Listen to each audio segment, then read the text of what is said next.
لو تناهيتم إلى سر الحياة وصنعتم كائنا حيا نرى. قرآن سمجھا رہا ہے کہ دیکھو محمد صلی اللہ علیہ وسلم اگر جھوٹے ہوتے معاذ اللہ، تو یہ جو انہوں نے الحمد سے لے کے والناس تک کلام پیش کیا، اس میں اٹریکشن تو تم مانتے ہو کہ بڑی اٹریکشن ہے، چھپ چھپ کے بھی کفار سنا کرتے تھے. اس میں اتنی اٹریکشن ہے کہ ایک مرتبہ اعلان ہوا کہ شراب چھوڑ دو، پورے مدینہ نے شراب چھوڑ دی. یہ تو یونائٹڈ نیشن کے کسی لا میں ایسی اٹریکشن نہیں ہے. یونائٹڈ نیشن کوئی فیصلہ سنا دینا، اس میں اتنی اٹریکشن نہیں ہے کہ اتنی مشکل چیز جو صدیوں سے پیتے آ رہے ہوں اور باڈی اس کی عادی ہو گئی ہو اور سب شراب کے مٹکے توڑ دیں. آج یونائٹڈ نیشن ایک لا پاس کر دے کہ کل سے شراب انلیگل ہے، کسی کا باپ بھی نہیں چھوڑے گا، وہ کہے گا جاؤ بڑے، یہی ہوگا نا؟ نہیں ہے بھائی. آج اعلان ہو جائے کہ زنا کیا ہے، امریکہ اعلان کر دے، بڑی بڑی طاقتیں اعلان کر دیں کہ بھائی یونائٹڈ نیشن سے ایک لا پاس ہو جائے کہ زنا اب کیا ہے پوری دنیا میں اللیگل. کوئی زانی سے آپ توبہ کروا کے دکھا دو، کوئی بھی نہیں چھوڑے گا. ٹھیک ہے نا؟ چھپ چھپ کے کرنا شروع کر دیں گے اور 20 راستے نکال لیں گے. تو لیکن محمد صلی اللہ علیہ وسلم نے اعلان کر دیا، قرآن نازل ہوا، لا تقربوا الزنا، زنا کے قریب بھی مت جاؤ، انہ کان فاحشہ وساء سبیلا، بہت برا راستہ ہے. لوگوں نے کیا کیا؟ زنا سے توبہ کر لی. اور ایسے ایسے قربانی کے واقعات ہیں، زنا سے کیسے کیسے اپنے آپ کو بچایا.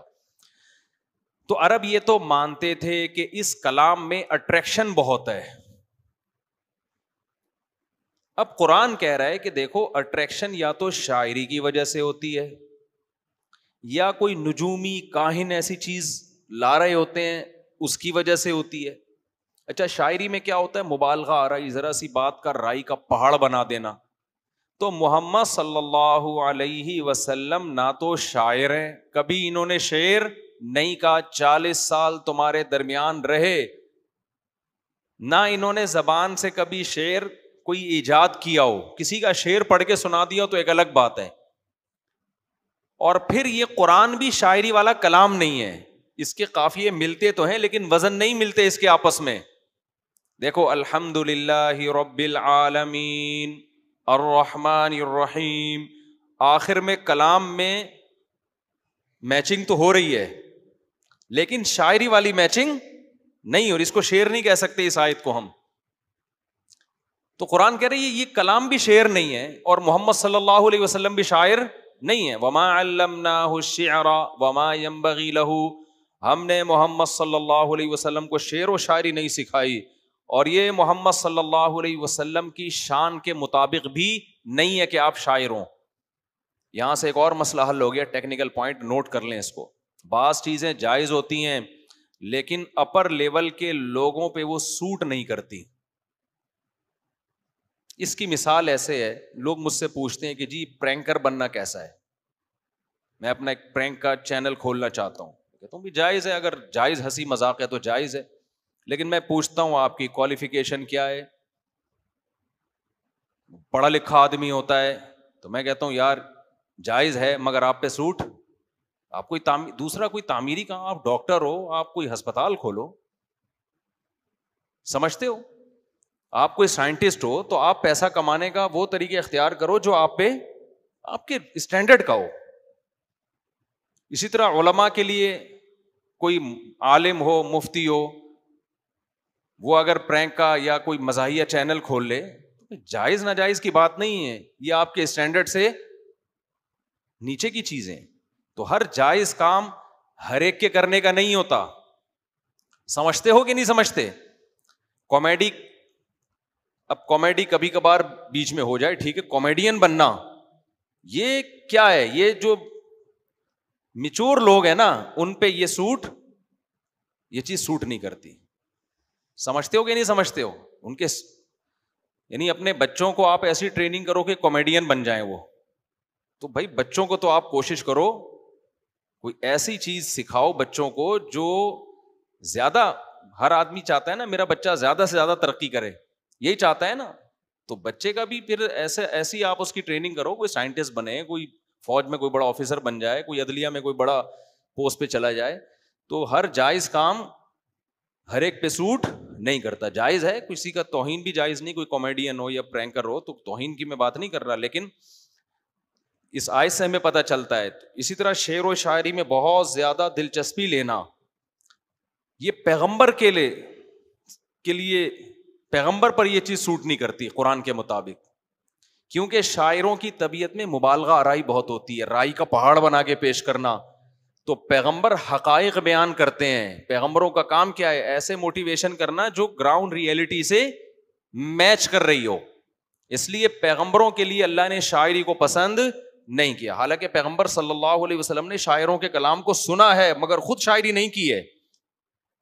شعر و شاعری کی آپ صلی اللہ علیہ وسلم نے تعریف بھی کی ہے, مگر خود آپ صلی اللہ علیہ وسلم شاعر نہیں تھے. ہمارے حضرت مفتی رشید احمد صاحب رحمہ اللہ تعالی شعر بھی کہتے تھے, پھر اللہ کی محبت میں بہت شاعری کرتے تھے حضرت. تو پھر حضرت نے اس میں زیادہ ٹائم گزارنا شروع کر دیا, تو حضرت کو خواب آیا.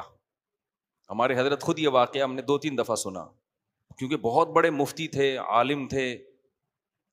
تو حضرت کو خواب آیا, خواب میں یہ آیت بار بار پڑھی گئی, وما علمناہ الشعر وما ينبغي له, کہ ہم نے محمد صلی اللہ علیہ وسلم کو شاعری نہیں سنائی اور وہ سکھائی, اور وہ آپ کے لائق بھی نہیں ہے.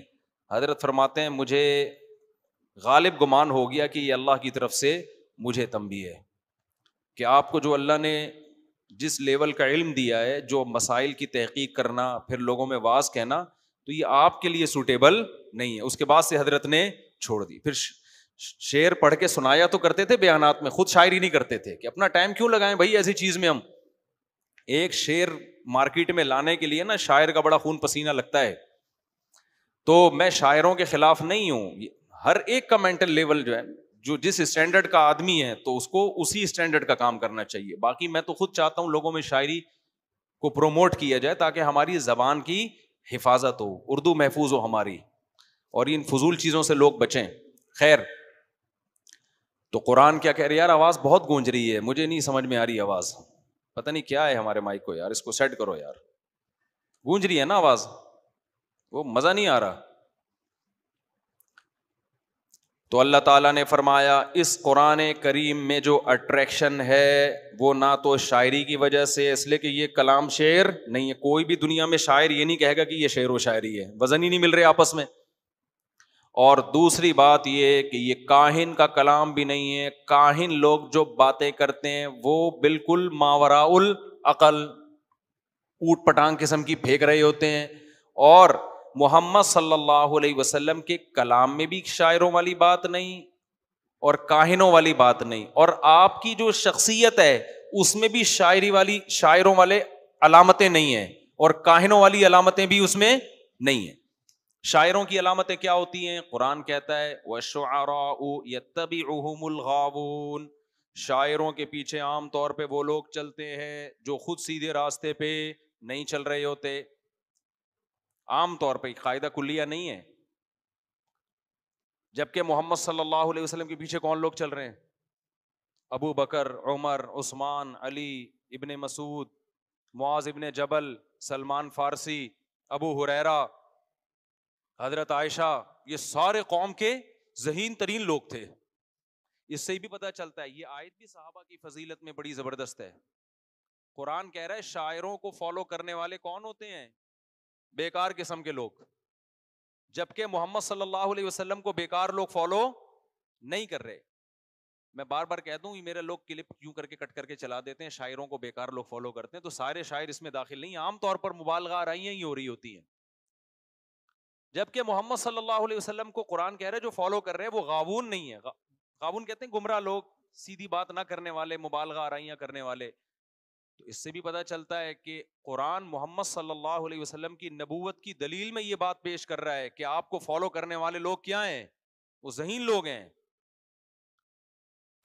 عملی دنیا میں جو عملی دنیا کی باتیں کرتے ہیں اور پریکٹیکل لائف میں ان کے مذہب ہے, وہ لوگ ہیں جو محمد صلی اللہ علیہ وسلم کو فالو کر رہے ہیں. اور دوسری بات, کاہنوں والے بھی کوئی علامت آپ صلی اللہ علیہ وسلم میں نہیں ہے. یہ جو جادوگر، کاہن، روحانی ٹوپی ڈرامے، ان کی بھی باتوں میں مبالغہ آرائی بہت ہوتی ہے. آپ ذرا ان کاہنوں کے پاس تھوڑے دن بیٹھے نا تو آپ کا دماغ خراب ہونا شروع ہو جائے گا. یہ دور دور سے یوٹیوب پہ چہرے نورانی رونانی بہت اچھے لگتے ہیں آپ کو.